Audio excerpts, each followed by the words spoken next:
जय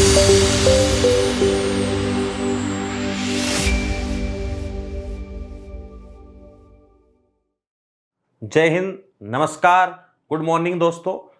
मैं गौरव भायल अतुल्य एकेडमी के यूट्यूब चैनल पर दोस्तों आप सभी का स्वागत करता हूं। मध्य प्रदेश की नदियों से संबंधित आज का हमारा टॉपिक है। हमको पढ़ना है दोस्तों गोदावरी अपवाह तंत्र, और गोदावरी अपवाह तंत्र में भी पढ़ना है दोस्तों हमको गोदावरी नदी का उपतंत्र। क्यों पढ़ेंगे? मध्य प्रदेश की कुछ ऐसी नदियां हैं दोस्तों जो कि किस में जाके मिलती है? गोदावरी में। इसलिए हमको पढ़ना है गोदावरी अपवाह तंत्र। मध्य प्रदेश की सभी नदियां, जितनी भी नदियां हैं, उनको कितने अपवाह तंत्रों में बांटा गया है? 6 अपवाह तंत्रों में बांटा गया है। उसमें से मैं नर्मदा अपवाह तंत्र, गंगा अपवाह तंत्र पढ़ा चुका हूं। ये हमारा तीसरा अपवाह तंत्र है गोदावरी अपवाह तंत्र। तो गोदावरी और गोदावरी में जो नदियां मध्य प्रदेश की जाकर मिलती है उसको अपने को आज दोस्तों विधिवत तरीके से और मैप के साथ पढ़ना है। वीडियो को अंत तक देखते जाना, पूरा आपको याद हो जाएगा और बहुत ही अच्छा डाटा आपको मिलेगा दोस्तों।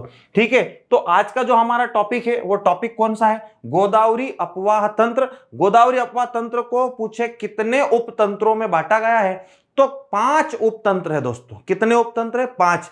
कैसे 5 उपतंत्र है? मैं थोड़ा सा आपको मैप के माध्यम से बता दूं दोस्तों कि हम जो अभी नदी पढ़ रहे हैं वो नदी कौन सी पढ़ रहे हैं? गोदावरी नदी। और पूछे तंत्र कौन सा पढ़ रहे हैं, तो गोदावरी अपवाह तंत्र पढ़ रहे हैं। देखना, यहां पर है राज्य महाराष्ट्र। कौन सा राज्य है दोस्तों? महाराष्ट्र। तो महाराष्ट्र से नदी निकलती है गोदावरी नदी। कौन सी नदी निकलेगी? गोदावरी। ये जो गोदावरी नदी है ये कितने राज्यों में बहती हुई जा रही दोस्तों?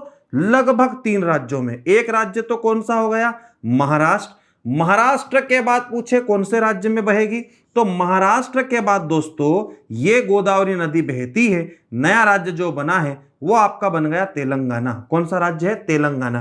तेलंगाना के बाद कहां पर बहती है? आंध्र प्रदेश में। कौन से राज्य में बहेगी? आंध्र प्रदेश में। और ये गोदावरी नदी फाइनली दोस्तों जाके गिर जाती है इस साइड, खाड़ी है बे ऑफ बंगाल, यानी बंगाल की खाड़ी में। तो गोदावरी नदी जो कि उद्गमित हुई थी महाराष्ट्र से, महाराष्ट्र में भी कहां से उद्गम हुआ? तो दोस्तों महाराष्ट्र में उद्गम हुआ था कहां से? नासिक से। नासिक में भी कहां से हुआ? तो त्र्यंबकेश्वर से। तो त्र्यंबकेश्वर पहाड़ी से दोस्तों नदी कौन सी निकल गई? आपकी गोदावरी। नदी का नाम कौन सा हो गया? गोदावरी। तो जो गोदावरी नदी है वो हमको पढ़ना है दोस्तों। ठीक है, कितने राज्यों में बह रही है? 3। महाराष्ट्र, तेलंगाना और आंध्र प्रदेश। आंध्र प्रदेश में एक यहीं पर शहर आता है दोस्तों, शहर का नाम है राजमुद्री। और राजमुद्री के निकट जाकर यह नदी किस में जाके गिर गई? बंगाल खाड़ी में। अब ये तो एक नदी हो गई गोदावरी नदी, लेकिन हमको क्या पढ़ना है? गोदावरी अपवाह तंत्र। क्या पढ़ना है दोस्तों? गोदावरी अपवाह तंत्र। कैसे पढ़ेंगे? देखना, यहां पर हम मान लें कि मध्य प्रदेश से नदी निकलती है बेनगंगा। बेनगंगा किस में जाके मिल गई? गोदावरी में। फिर नदी है वर्धा। वर्धा किस में जाके मिल गई? बेनगंगा में। फाइनली ये दोनों नदियां किस में जाके मिल गई दोस्तों? गोदावरी में। फिर एक नदी है पेच। ये पेच नदी भी किस में जाके मिल गई? गोदावरी में। इस प्रकार मैं यहां पे बोर्ड पे लिख रहा हूं दोस्तों कौन कौन सी हमको पढ़ना है। एक नदी है बेनगंगा, फिर नदी हमको पढ़ना है दोस्तों पेच। पेच के बाद दोस्तों पढ़ना है वर्धा। वर्धा के ही साथ साथ हमको दोस्तों नदी पढ़ना है कुलबेहरा। कौन सी नदी? कुलबेहरा। और कुलबेहरा, पेच, वर्धा, और फिर नदी है दोस्तों बावनथड़ी। बावनथड़ी। इस प्रकार ये सभी नदियां किसकी सहायक नदियां हैं? तो किसकी सहायक नदियां दोस्तों? गोदावरी की। और ये हमारा पूरा कहलाता है गोदावरी अपवाह तंत्र। इसको हमको पढ़ना है जो मैंने अभी आपको मैप के माध्यम से बताया है। गोदावरी नदी कितने किलोमीटर बहती है? तो दोस्तों याद रखना 1465 किलोमीटर दूरी तय करती है कौन सी नदी? गोदावरी नदी। ठीक है, प्रायद्वीपीय भारत की, ये जो दिख रहा है दोस्तों जहां पर मैं रेड बना रहा हूं इसको थोड़ा सा देखना, ये भारत का कौन सा क्षेत्र कहलाता है? ये प्रायद्वीपीय क्षेत्र कहलाता है, जो तीनों ओर से जल से घिरा हुआ। ये कौन सा क्षेत्र? प्रायद्वीपीय क्षेत्र। और इस प्रायद्वीप में यानी कि लगभग इतनी दूर, ये वाला जो मैं आपको बता रहा हूं, इंडिकेट कर रहा हूं, इस वाले पोर्शन में ये वाला जो भाग है, यहां की सबसे बड़ी नदी कौन सी कहलाती है दोस्तों? गोदावरी। तो दक्षिण भारत या प्रायद्वीपीय भारत की सबसे लंबी नदी कौन सी? गोदावरी। क्लियर हो गया क्या? आप चाहो तो इसका स्क्रीनशॉट ले सकते हैं, मैं आगे ले जा रहा हूं। आगे चलना है। देखो दोस्तों, हमको क्या पढ़ना है, गोदावरी अपवाह तंत्र। तो पहले तो हमको किसको देखना पड़ेगा, गोदावरी को, कि गोदावरी निकलती कहां से, क्या कहती है, जो कि मैंने आपको मैप में बताया है। यहां पर उसकी दोस्तों डिटेल आपको देखने को मिलेगी। देखना, गोदावरी नदी जो कि आपको पूरा लिखित में दिया गया है दोस्तों, गोदावरी नदी कहां से निकल रही है, मैंने अभी आपको पढ़ाया, महाराष्ट्र के नासिक के त्र्यंबकेश्वर की दक्षिणी ओर से, दक्षिण पूर्वी ओर से प्रवाहित होते हुए नदी कहां जाके मिलती है, बंगाल खाड़ी में। अभी जस्ट मैंने बताया कि गोदावरी नदी महाराष्ट्र से निकलेगी, तेलंगाना में बहेगी, आंध्र प्रदेश में बहेगी और जाके गिर जाएगी बंगाल की खाड़ी में। क्लियर, ये समझा। यह नदी जो है इसे दक्षिण की गंगा या वृद्ध गंगा या बूढ़ी गंगा के नाम से भी जाना जाता है। क्या कहा जाता है, दक्षिण की गंगा, वृद्ध गंगा या बूढ़ी गंगा कहा जाता है। इसका बहाव जो क्षेत्र है दोस्तों वो ज्यादा तीव्र नहीं है, बहुत धीमे गति से बहती है, इसलिए इसे दक्षिण गंगा, बूढ़ी गंगा कहा जाता है। प्रायद्वीपीय भारत, अभी मैंने आपको ऐसे मैप बना के दिखाया था दोस्तों कि ये हमारा कौन सा भारत है, प्रायद्वीपीय भारत। तो प्रायद्वीपीय भारत या दक्षिण भारत की पूछे सबसे लंबी नदी कौन सी है, तो सबसे लंबी नदी कौन सी, गोदावरी। गोदावरी कितने किलोमीटर बहती है, 1465 किलोमीटर बहती है। फिर पूछ ले इसका अपवाह क्षेत्र कितना है, इसका जो ड्रेनेज एरिया, बहने का अपवाह क्षेत्र कितना है, वो अगर आपसे पूछ ले तो वो आपको बताना दोस्तों 23,388 वर्ग किलोमीटर इसका अपवाह क्षेत्र है। मध्य प्रदेश में केवल 633 वर्ग किलोमीटर इसका अपवाह क्षेत्र है। कुछ सीमा में दोस्तों, थोड़ी सीमा मध्य प्रदेश की टच करती है नदी, तो लगभग 633 वर्ग किलोमीटर अपवाह क्षेत्र शामिल है, कहां पर, मध्य प्रदेश में। क्लियर हो गया। तो गोदावरी जो नदी है वो नासिक महाराष्ट्र से निकलेगी, 3 राज्यों में बहेगी, 1465 किलोमीटर बहेगी, बंगाल खाड़ी में जाके गिर जाएगी। इसका बहाव क्षेत्र या अपवाह क्षेत्र पूछ ले कितना है, अपवाह क्षेत्र कितना है, 23,388 वर्ग किलोमीटर। मध्य प्रदेश में है 633 वर्ग किलोमीटर। इसे बूढ़ी गंगा, दक्षिण गंगा या प्रायद्वीपीय भारत की सबसे लंबी नदी कहा जाता है। आगे चले दोस्तों, अब देखना, हमको पढ़ना है गोदावरी नदी का उपतंत्र। क्यों पढ़ रहे हैं, गोदावरी नदी में कई ऐसी नदियां जो मध्य प्रदेश से उद्गमित होकर गोदावरी नदी में जाके मिल जाती है। उपतंत्र यहां लिखा है कि गोदावरी के उपतंत्र कितने हैं दोस्तों, तो गोदावरी के उपतंत्र कितने हैं, 5, जो कि मैं बता चुका हूं। एक उपतंत्र हो गया, ठीक, एक उपतंत्र हो गया हमारा बेनगंगा, दूसरा है बाघ नदी, तीसरी है बावनथड़ी नदी, चौथी है पेच नदी, पांचवी है कन्हान नदी। तो कन्हान नदी, बाघ, बावनथड़ी, बेनगंगा और पेच, ये सभी नदियां किसका उपतंत्र है, गोदावरी नदी तंत्र का। क्लियर हो गया। एक एक करके दोस्तों हमको इनको पढ़ना है। देखना, फर्स्ट स्टार्ट हमने कहां से किया, बेनगंगा से। थोड़ी सी डिटेल समझा रहा हूं, पूरा मैप में समझा दूंगा कि बेनगंगा नदी सिवनी जिले के मुंडारा, यहां पे लिखा है मुंडारा गांव या पारसवाड़ा पठार से लगभग 12 किलोमीटर दूर सतपुरा श्रेणी में है, राजोला ताल पठार, वहां से निकलती है। बेनगंगा के अन्य नाम क्या क्या है, वेया, दीदी, वेन्या, बेना और वेणी, ये इसके अन्य नाम है दोस्तों। क्लियर हो गया। आगे चले, ये जो आपके सामने दिखाया है दोस्तों, ये है आपका पूरा गंगा रिवर सिस्टम। तो गंगा रिवर सिस्टम का पूरा चित्र है दोस्तों, जो कि आपको गोदावरी बेसिन के नाम से देखने को दिख रहा होगा। आगे चलें, आगे ले जा रहा हूं, देखना दोस्तों, मेन मैप में समझाना है कहानी।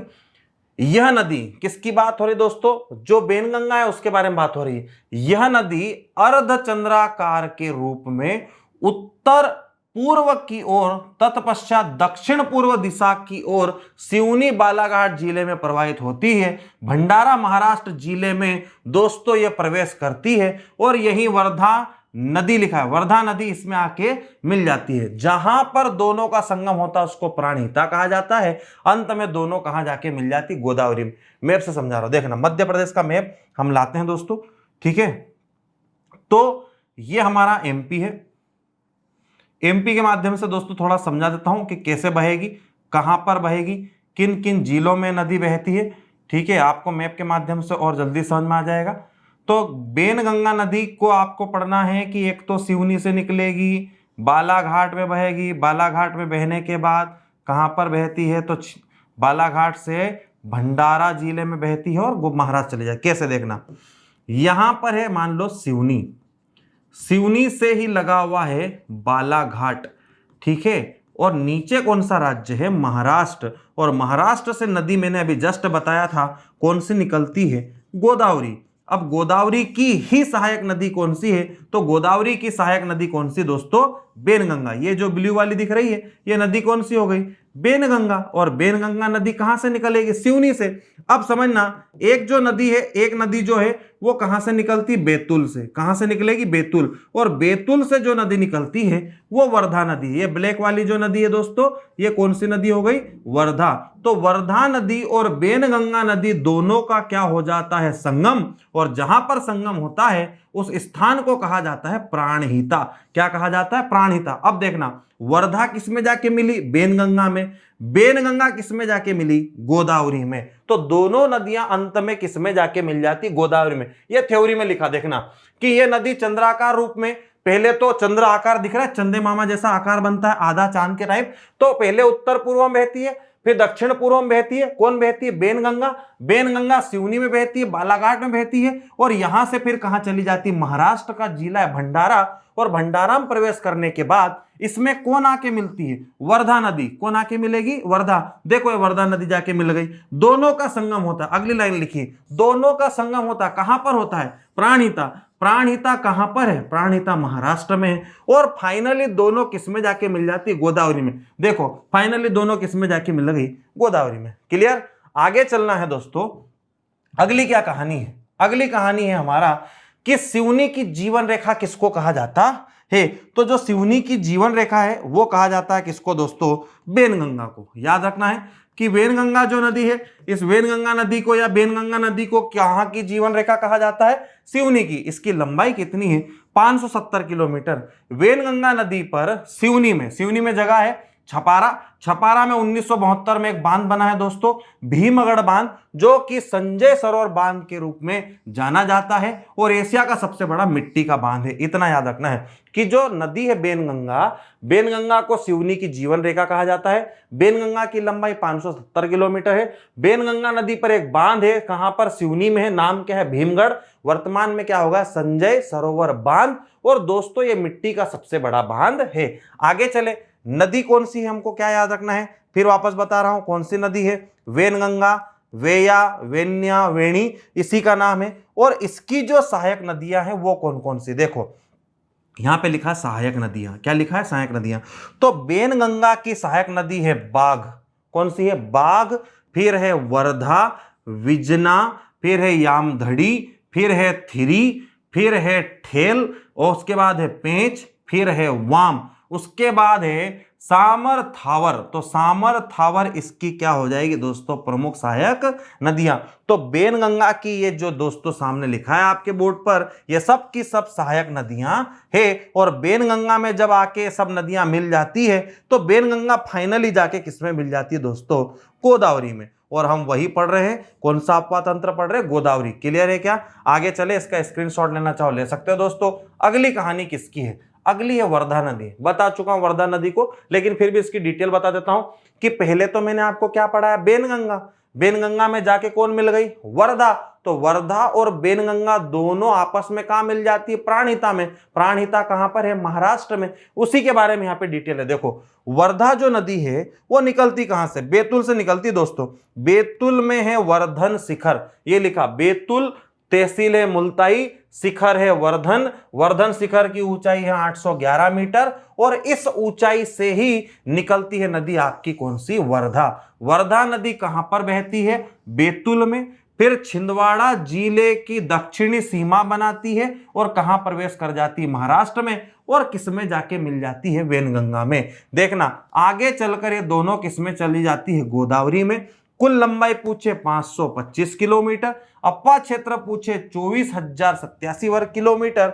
और वर्धा जो नदी है, वर्धा पूछे किसकी सहायक नदी है, तो वर्धा किसकी सहायक नदी दोस्तों, बेनगंगा की। ठीक है, वर्धा नदी की सहायक नदियां कौन कौन सी है, वर्धा की सहायक नदियां कौन कौन है, वेना, जाम, इराई, मडू, बेमुला, हिरी, ये सबकी सब सहायक नदियां हैं। और सबकी सब सहायक नदियां किसकी है? याद रखना वर्धा की सहायक नदियां हैं। वर्धा किसकी सहायक नदी है? याद रखना बेनगंगा की है। बेनगंगा किसकी सहायक नदी है? याद रखना गोदावरी की है। गोदावरी किसकी सहायक है? किसी की नहीं है। कहां जाके गिर जाती है? बंगाल की खाड़ी में। क्लियर हो गया भाई? तो वर्धा नदी के बारे में याद रखना है। वर्धा जो नदी है वो बैतूल के मुल्ताई के वर्धन शिखर से निकलती है। पहले तो वर्धा नदी बैतूल में बहती है, फिर छिंदवाड़ा की सीमा बनाती है, फिर महाराष्ट्र में चली जाएगी और ये वर्धा महाराष्ट्र के प्राणहिता में जाके किसमें मिल जाएगी? बेनगंगा में। बेनगंगा और वर्धा दोनों किसमें चली जाएगी? गोदावरी में। गोदावरी कहां जाके गिर जाएगी? बंगाल की खाड़ी में। ये जो वर्धा, इसकी सहायक नदी कौन कौन से हैं? बेमुला, हिरी, मड़ु, इराई, ये सब की सब जाम, वेना किसकी सहायक नदी? दोस्तों वर्धा की। और वर्धा कितने किलोमीटर बहती है? 525 किलोमीटर बहती है नदी। कौन सी? वर्धा। ठीक है, अब आगे चलना है, देखना आगे ले जा रहा हूं दोस्तों। अगला जो है हमारा, ये मैप दिया गया है। आप चाहो तो मैप के माध्यम से भी इसको देख सकते हो, लेकिन हमको मैप के माध्यम से देखने की कोई आवश्यकता नहीं है, ये मैं पहले ही पढ़ा चुका हूं दोस्तों। ठीक है, पहले मैंने आपको पढ़ा दिया है। अब आगे ले जा रहा हूं। अगली जो हमको नदी पढ़ना है वो वर्धा के बाद कौन सी नदी पढ़ना है? पेंच। मैप में चाहो तो थोड़ा सा समझ लो, देखो आपको और अच्छा लगेगा कि वाह सर आपने तो मैप में बता दिया। यहां बता रहा हूं, देखना यहां पर है बैतूल। कौन सा जिला है? बैतूल। बैतूल के पास कौन सा जिला है? छिंदवाड़ा। छिंदवाड़ा से लगा जिला कौन सा है? सिवनी। और सिवनी के पास कौन सा है? बालाघाट। समझना, बैतूल में वर्धन शिखर है, यहां से नदी कौन सी निकलेगी? वर्धा। छिंदवाड़ा की दक्षिण सीमा में बहेगी और दक्षिण सीमा में बहने के बाद ये नदी को हम महाराष्ट्र ले गए। याद रखना ये नदी कौन सी है भाई? वर्धा नदी है। अब यही समझा रहा हूं, यहां से पूरा कंसेप्ट क्लियर हो जाएगा। देखना, यह है सिवनी। सिवनी से नदी निकलती है, बालाघाट जाती है। तो सिवनी से नदी कौन सी निकलती भाई? सिवनी से नदी निकल गई बेनगंगा। कौन सी नदी निकल गई? बेनगंगा। सिवनी में भाई, बालाघाट में भाई, और ये बेनगंगा नीचे चली गई। ये कौन सी नदी है? वर्धा। और ये वर्धा सीधे जाके किसमें मिल गई? बेनगंगा में। क्लियर हो गई पिक्चर? जहां पर मिलेगी उसी का नाम है प्राणहिता। तो दोनों का संगम कहां होता है? प्राणहिता में। ये बहती है 525 किलोमीटर, तो ये बहती है 570 किलोमीटर। और फाइनली ये दोनों की दोनों किस में जाके मिल जाती भाई? तो दोनों की दोनों गोदावरी में। नीचे महाराष्ट्र, याद रखना, तो गोदावरी में जाके मिल जाती है। और गोदावरी कितने किलोमीटर बहती है? 1465। क्लियर हो गया? मैप से भी समझा दिया। आगे ले जा रहा हूं। अगली नदी कौन सी है? पेंच। पेंच से समझ में आ जाना, जो छिंदवाड़ा में है दोस्तों पेंच। पेंच अभ्यारण्य भी है, पेंच राष्ट्रीय उद्यान भी है। तो पेंच की कहानी स्टार्ट करना। पेंच क्या नदी है ये सामने आपको दिखा दिया। देखो पेंच नदी बह रही भाई। तो पेंच नदी छिंदवाड़ा जिले से निकलती है। पेंच नदी मध्य प्रदेश के छिंदवाड़ा जिले की सतपुड़ा श्रेणी के दक्षिणी पठार से निकलती है। सिवनी जिले के पेंच राष्ट्रीय उद्यान में प्रवाहित होते हुए आगे नागपुर महाराष्ट्र में चली जाती है और कनान नदी में जाके दोस्तों, कनान नदी में जाती है और आगे चलकर किसमें मिल जाती है? गोदावरी में। कनान नहीं है, ये वो नदी है कन्हार। इस टाइप से कन्हार नदी में जाके मिल जाती है और किसमें जाके मिले? गोदावरी। मैप से समझना, देखना थोड़ा मैप से समझा देता हूं। नदी कौन सी है? पेंच। हालांकि आगे खाली मैप है दोस्तों। पेंच नदी कहां से निकलेगी? छिंदवाड़ा से। मैंने अभी बताया छिंदवाड़ा से यह नदी निकली हमारी पेंच। ये निकाल दो पेंच को। पेंच नदी छिंदवाड़ा में बहेगी। छिंदवाड़ा के बाद कहां पर बहेगी? सिवनी में। ये मध्य प्रदेश खत्म। फिर कौन सा जिला आ जाएगा? नागपुर। नागपुर कहां पे आता है? महाराष्ट्र। और यही महाराष्ट्र में नदी कौन सी बहती भाई? गोदावरी। कौन सी नदी बहेगी? गोदावरी। और गोदावरी नदी में जाके मिल जाती कौन? पेंच। तो पेंच किसकी सहायक हो जाएगी दोस्तों? गोदावरी की। क्लियर हो गया?